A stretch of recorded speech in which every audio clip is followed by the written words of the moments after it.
जीवन अपनी डहरी पर। लेखक विद्यानिवास मिश्र। आज हम इस लेख का सारांश पढ़ेंगे। वह इस प्रकार है, जो जीवन से प्यार करते हैं उन्हें मृत्यु से डर नहीं लगता और मृत्यु भी उन्हें ही आकर्षित करती है। अर्नेस्ट हेमिंगवे युद्ध को आत्महत्या जैसा बताते हैं। वैन गो नामक चित्रकार अपनी ही गर्दन पर छुरी चला देना चाहते हैं। फिलोसोफर कुमारिल प्रयाग जाकर नदी में डूबकर आत्महत्या कर दुनिया से छुट्टी पाते हैं। अर्थात जो रचनाकार होते हैं वे अपने जीवन का रस अपनी रचनाओं में उतारते जाते हैं। महान रचना के रूप में रचनाकार टूटकर बाहर निकलता है। तुलसीदास का उदाहरण देते हुए विनय पत्रिका में हनुमान बाहु की रचना करते करते तुलसीदास बहुत कमजोर हो गए थे और रामचरितमानस की रचना के बाद भी टूट ही गए थे। विनय पत्रिका लिखते लिखते गोसाई तुलसीदास की बाहें दुखने लगी। वे लिखते हैं, शरीर ऐसे दुखता है मानो भगवान, भूत, राक्षस सभी मिलकर मुझे पीड़ा दे रहे हैं। लेखक कहते हैं कि मैं अपने को गोसाई की तरह महान नहीं मानता, लेकिन दुख दर्द तो सभी का एक जैसा होता है। चाहे राजा के हाथी के मरने का दुख हो या प्रजा की काली कुतिया के मरने का दुख। यह बात अलग है कि बड़ी वस्तु के नुकसान से सभी को इसका पता चलता है और छोटी वस्तु के नुकसान से किसी को नहीं। अगर रचनाकार में अहंकार, घमंड आ गया तो वह उसे ले डूबता है। वहीं स्वाभिमान व्यक्ति को पहचान दिलाता है, आत्मविश्वास बढ़ाता है और चिन्हारी का मतलब है पहचान। लेखक अपने को बहुत तुच्छ मानते हुए कहते हैं कि मैं भी कुछ लिखने का संकल्प कर चुका हूँ, लेकिन घमंड ऐसा कि शंकराचार्य पर लिखना चाह रहा हूँ। उनके तत्वमसी अर्थात ब्रह्म को छूना चाह रहा हूँ। इसके लिए मैं शंकर की जन्मभूमि कालड़ी गया, पेरियार नदी को छुआ जिसमें वे प्रतिदिन स्नान करते थे, अपने को पवित्र किया उस जल से। फिर वहां से ओंकारेश्वर गया जहां उन्होंने दीक्षा ली थी। वहां एक ऊंची सी पहाड़ी पर शिवलिंग है जिसके चारों ओर नर्मदा नदी फैली हुई है और उस पहाड़ी पर शिवलिंग है और न जाने क्या जादू है कि ऊंचाई पर बने शिवलिंग को नर्मदा का पानी हमेशा गीला रखता है। इतना ही नहीं, नर्मदा नदी यहाँ ओम का आकार बनाती है। लेखक पूर्णिमा के दिन ओंकारेश्वर गए थे। मालव प्रदेश में बसे ओंकारेश्वर में रिवाज है कि कन्या की शादी से पहले उसे सजाकर गीत गाते हुए ओंकारेश्वर महिलाएं ले जाती हैं और उस गीत की मिठास में उन्हें शंकर के तत्वमसी ब्रह्म का आभास हुआ।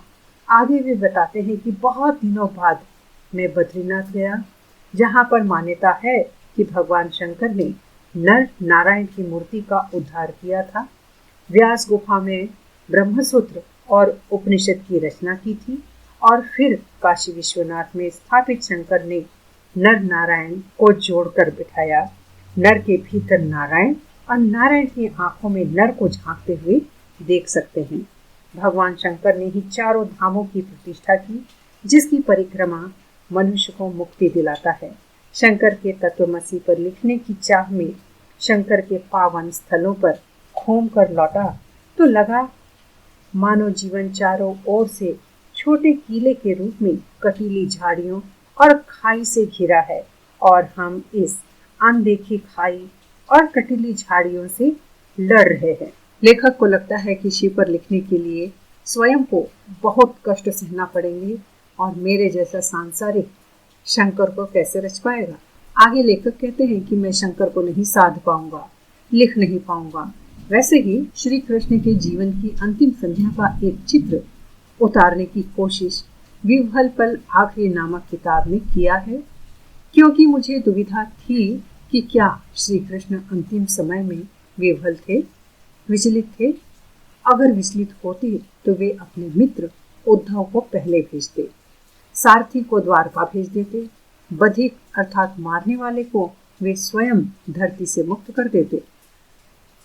महर्षि अंगिरस के उपदेश उनके कानों में गूंज रहे थे कि ऐसा महसूस करो कि तुम्हारे प्राण चीरे जा रहे हैं, तभी जीवन का रहस्य समझोगे। जैसे अमावस्या आने पर चंद्रमा सूर्य में समा जाता है और पूर्णिमा के दिन अमृत कला पूर्ण सौंदर्य प्राप्त करता है, अर्थात मरकर ही नवजीवन मिलता है। जीवन की पेराई अर्थात संघर्ष को देखो। संघर्ष करने वाले का जीवन सुखी होता है और उनके ही दरवाजे पर जीवन मिलता है, उनके ही दरवाजे पर खुशियां नाचती है। जीवन अपनी देहरी पर का अर्थ यही है, और जो जीवन में संघर्ष को समझ नहीं पाता है वह जीवन का थका हारा धूल में सना अपनी देहरी पर अर्थात दरवाजे पर लौट आता है। तो इस प्रकार जीवन अपनी देहरी पर लेख का सारांश पूरा होता है।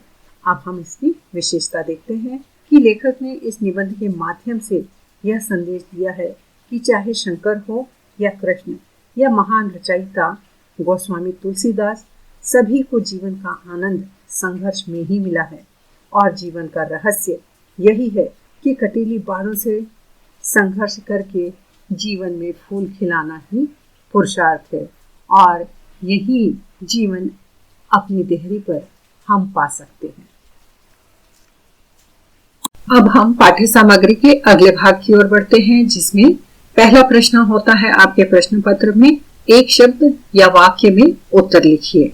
तो आपको पूरी किताब में से, टेक्स्ट बुक में से, सारे लेसन में से एक एक प्रश्न लेकर 10 प्रश्न दिए जाते हैं, जिसका उत्तर आपको एक शब्द या वाक्य में लिखना होता है और हर प्रश्न के लिए 1 अंक होता है।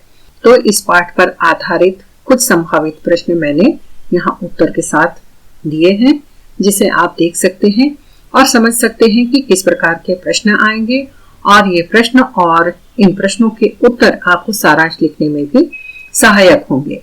और उसके बाद दूसरा प्रश्न आता है, ससंदर्भ व्याख्या कीजिए, जिसके लिए भी मैंने यहाँ पर एक ही प्रश्न तैयार किया है। पूरे प्रश्न पत्र में आपको पूरी किताब में से हर पाठ में से कोई 3 प्रश्न दिए जाएंगे, जिसमें से आपको 2 के उत्तर लिखना होंगे, और वे दोनों प्रश्न 7-7 अंक के लिए होंगे, अर्थात 14 अंक के लिए 14 मार्क्स के लिए दूसरा प्रश्न आएगा। उसका फॉर्मेट भी आप यहाँ पर देख सकते हैं कि किस प्रकार लिखा जाएगा, और अच्छे अंक प्राप्त करने के लिए आप इस फॉर्मेट का अनुसरण करें। और तीसरा प्रश्न होता है, कहानी का सारांश लिखकर उसकी विशेषताओं का उल्लेख कीजिए या विशेषताओं पर प्रकाश डालिए। तो आप वीडियो के पहले भाग का उपयोग कर सकते हैं। और उसके बाद आता है चौथा प्रश्न, टिप्पणी लिखिए, जिसे आपको 2 में से 1 प्रश्न करना होता है और एक प्रश्न 5 अंक के लिए होता है। तो इस प्रकार आप देखेंगे कि यह टिप्पणी का फॉर्मेट भी यहाँ पर दिया हुआ है कि किस प्रकार से टिप्पणी लिखी जाती है। इसमें सबसे पहले शीर्षक लिखा जाता है कि आप 2 में से कौन सा एक विषय या शीर्षक पर टिप्पणी लिख रहे हैं, और उस शीर्षक का परिचय दिया जाता है कि यह शीर्षक हमारी पाठ्य पुस्तक, आप पुस्तक का नाम लिखेंगे, उस कहानी का नाम लिखेंगे और लेखक का नाम लिखेंगे, तथा उस शीर्षक के बारे में एक सेंटेंस लिखेंगे कि वह क्या है।